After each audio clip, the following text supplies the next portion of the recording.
new medication that is in the FDA pipeline now is a combination drug that contains two medications. One is phenteramin and the other is topiramate.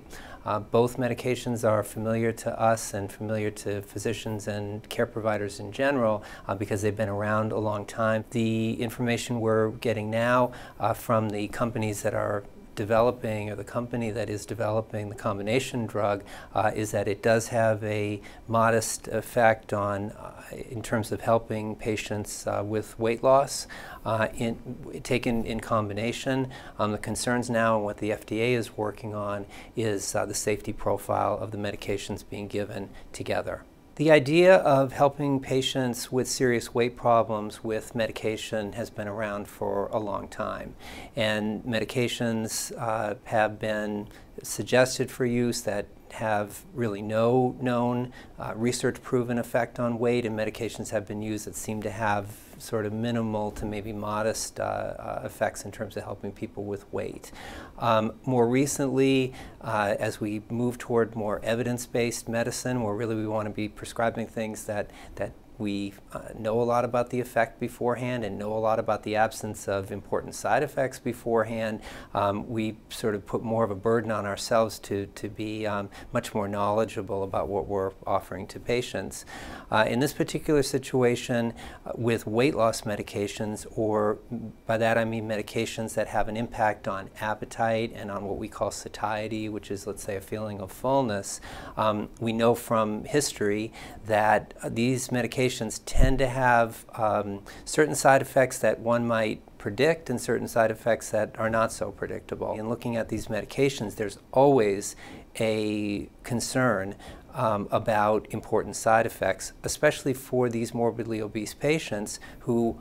go into the process already having their weight as a risk factor, mainly for heart disease, via diabetes, hypertension, cholesterol problems, other issues related to their weight. And so any potentially important side effects that would come out of the medications that would have an impact to increase that risk profile are things that we would have to worry about and take quite seriously. What all providers in obesity medicine, or providers who treat a lot of morbidly obese patients, would be in agreement on is that the bedrock really of effective help for these patients is lifestyle change. And by that I mean completely changing the way that people approach eating and hopefully their physical activity level. And we talk to patients about that who come to the Weight Center, regardless of whether they're